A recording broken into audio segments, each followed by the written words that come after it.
Bonjour à tous. Aujourd'hui, c'est une histoire que j'ai écrite, que je vais lire.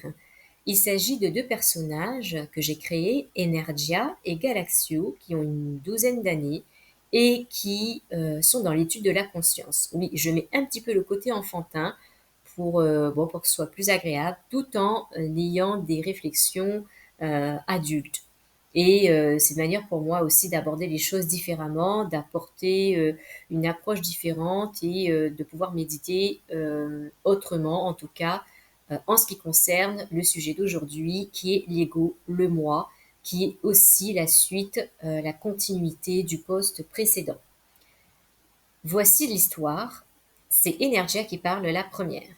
Cette canaille, il se croit le plus fort. Quand je dis moi, c'est l'ego. Quand c'est quelqu'un en face de moi, ou un autre ailleurs, c'est aussi l'ego, tout comme un caillou, ou comme un animal, qui eux aussi ont des caractéristiques. Je précise pour moi, quand je dis Energia, qui a des origines celtes et hawaïennes, qui vit à la montagne, qui était grincheuse et qui maintenant est sympathique, qui aime les pommes et surtout pas les vers de terre, c'est l'ego. Quand je suis en colère ou quand j'aime à la folie mon doudou, c'est l'ego. Quand j'ai perdu mon crayon de couleur magique et que j'étais triste, c'est l'ego. Chacun d'entre nous se croit cet ego, où qu'il soit, et peu importe où il vit, c'est pareil. C'est l'ego. Le piège. Voulez-vous savoir ce que c'est? Galaxio arrive à la rescousse. L'ego est son propre piège. Du fait du mental aussi. Les humains pensent qu'ils sont cet ego. Ils aiment cet ego. Ils s'accrochent à lui comme la chose la plus importante, puisque l'ego se donne une valeur primordiale, extrêmement puissante, en se mettant sur un podium tout le temps, qu'il pleuve ou pas, qu'il soit triste ou heureux. Le piège est de se croire lui. En fait, ce n'est pas le cas. Ok, dit Energia. Tu veux dire que je ne suis pas Energia, qui a des origines celtes et hawaïennes, et que je suis le supra-moi. Je ne suis pas cet ego, cet enfant du mental, dans la conscience, qui freine ce que je suis, le supra-moi. Le mental, l'enfermant au cachot, comme un papa qui veut empêcher son enfant de sortir et d'aller trop vite à l'extérieur. Le pauvre, il a besoin de se sentir libre. Moi aussi j'ai besoin de me sentir libre. Quand tu dis le pauvre, c'est aussi l'ego. Tu as compris, quand on juge, quand on met un mot de valeur, quand on parle négativement ou positivement, en bien, en mal, c'est l'ego. D'accord, je suis un peu perturbée avec lui, répond Energia. Pas évident de gérer, ça fait peur. Bien, d'accord, j'ai compris, la peur aussi vient de l'ego. Comment passer de l'autre côté, dans mon supra-moi? Car je sais aussi qu'il ne faut pas jeter ou détruire l'ego. Il est très utile. Galaxio poursuit. Cet ego doit retrouver sa place d'honneur, non pas au sommet du podium, mais en tant que serviteur. Il est au service du supra-moi, c'est-à-dire l'être. C'est cela que je suis en réalité. Je suis, ici et maintenant, tout le temps.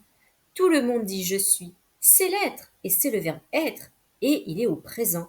C'est ce même je suis dans tous les égos et il n'y en a qu'un seul. Tout le monde dit ce je. Il n'y a qu'un seul être jouant des égos différents partout dans tous les véhicules humains, notre avatar. L'être s'observant jouer le rôle de l'ego, des égos. Energia parle à son tour. C'est comme lorsque je vais au théâtre. Je joue le rôle tantôt d'un chat, d'une princesse, d'une guerrière. Tout est possible là-bas. En fait, c'est exactement la même chose ici, dans la vie de tous les jours. Le problème est le suivant. Je sais lorsque je joue au théâtre, c'est pour de faux, alors que dans la vie, j'ai l'impression que c'est vrai. C'est cette impression qui me fait terreur.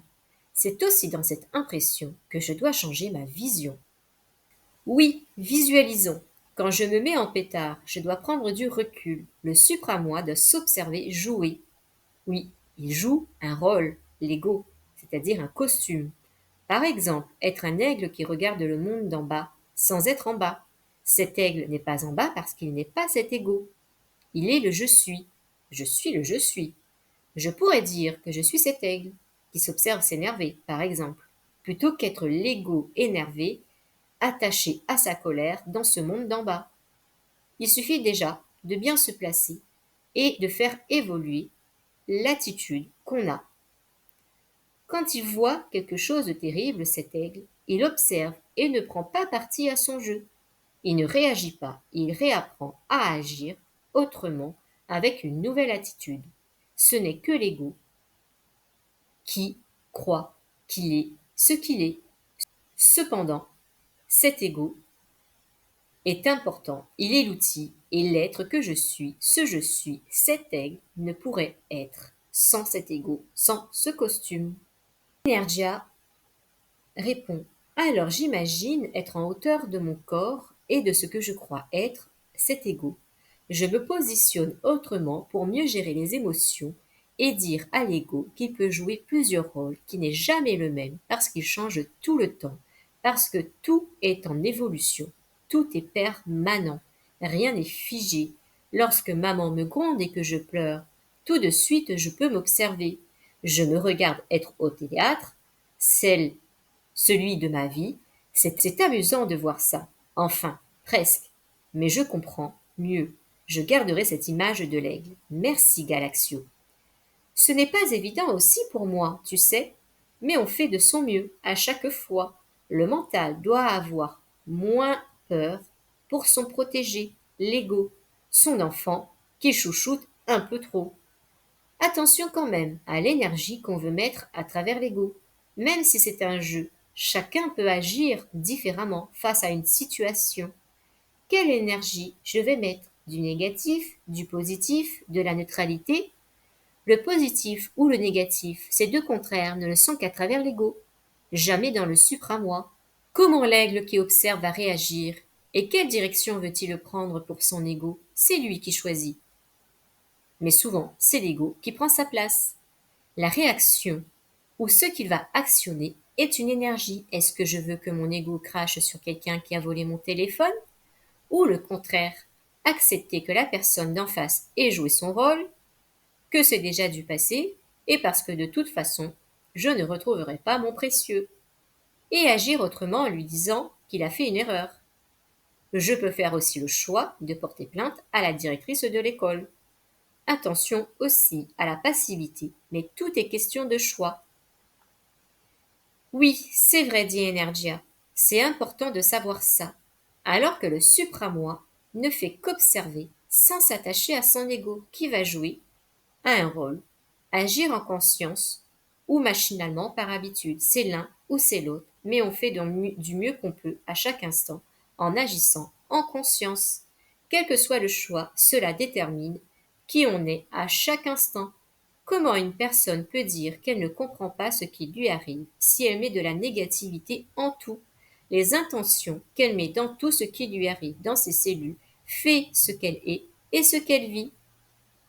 Je vous dis à bientôt pour un prochain post.